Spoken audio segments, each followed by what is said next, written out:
नमस्कार दोस्तों, आपका स्वागत है जेडी न्यूज़ यूट्यूब चैनल पर। आज हुए मध्य प्रदेश के अंदर चुनाव यानी कि एमपी चुनाव 2023, मध्य प्रदेश चुनाव विधानसभा 2023 आज चुनाव हो जाते हैं तो किसकी बन सकती है सरकार, इसी को लेकर बड़े लेटेस्ट की खबर निकलकर सामने आ रही है। विधानसभा चुनाव 2023 महासर्वे, आप वीडियो को लाइक व शेयर जरूर कर दीजिए। BJP vs Congress vs BSP यानी कि बहुजन समाज पार्टी, किसको कितनी सीट मिल सकती है यह तो आने वाले दिनों में पता चलेगा, पर हम ओपिनियन पोल के माध्यम से जान लेते हैं किसको कितनी सीट मिलती है।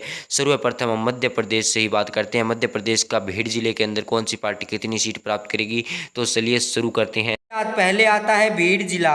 हाँ, कुल सीट है 5। कांग्रेस प्राप्त कर सकती है 2 सीटें और बीजेपी 3 सीटें प्राप्त करने का अनुमान लगाया जा रहा है। रायसेन जिला, कांग्रेस 1 बीजेपी 3 सीटें प्राप्त करने का अनुमान लगाया जा रहा है। कुल सीटें हैं 4 रायसेन जिले में। इसके बाद आता है सतपुरा जिला। इनमें कांग्रेस 3 बीजेपी 3 और अन्य पार्टियों को 0-0 सीटें प्राप्त होने का अनुमान लगाया जा रहा है। कुल सीटें हैं 6। उसके बाद बात करते हैं मुरैया जिला। इनमें कुल सीटें 6, कांग्रेस 4 बीजेपी 1 बीएसपी 1 अन्य पार्टी 0 सीटें प्राप्त करने का अनुमान लगाया जा रहा है। वहीं बात करें बालघाट जिला। बालघाट जिले में कांग्रेस 4 बीजेपी 2 अन्य पार्टियों को 0-0 सीटें प्राप्त होने का अनुमान लगाया जा रहा है। कुल सीटें हैं 6। उसके बाद आता है जबलपुर। जबलपुर में कुल सीटें 8, कांग्रेस प्राप्त कर सकती है 3 बीजेपी 4 और अन्य पार्टी 1 बीएसपी 0। हाँ, कुल सीटें रहेंगी 8 प्राप्त करने का अनुमान लगाया जा रहा है। वहीं बात करें कटनी जिला।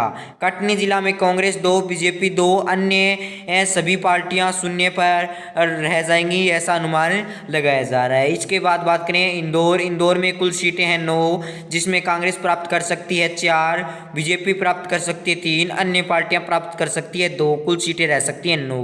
इसके बाद प्राप्त करें छिंदवाड़ा। छिंदवाड़ा में कांग्रेस 4 बीएसपी 0 बीजेपी 3 कुल सीटें रहेंगी 7 प्राप्त करने का अनुमान लगाया जा रहा है, अन्य पार्टियां 0। हाँ, यह सिर्फ अनुमान लगाए जा रहे हैं। इसके बाद बात करें सीहोर। सीहोर जिले में कांग्रेस 3 बीजेपी 1 अन्य पार्टियां 0 प्राप्त सीट करने का अनुमान लगाया जा रहा है। इसके बाद आता है अपना उज्जैन जिला।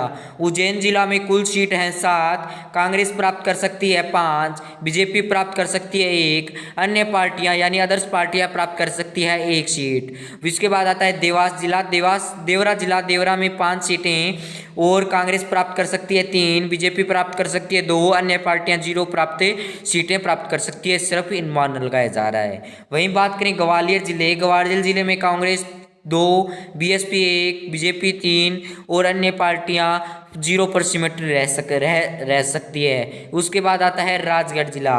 राजगढ़ जिले में कांग्रेस 1 बीएसपी 1 बीजेपी 1 ओटीएच यानी आदर्श 2 प्राप्त करने का अनुमान लगाया जा रहा है। विधानसभा जिला। विधानसभा जिला में कांग्रेस प्राप्त कर सकती है 2, बीजेपी 3 अन्य पार्टियां प्राप्त कर सकती है 0 सीटें। वहीं बात करें सिवानी।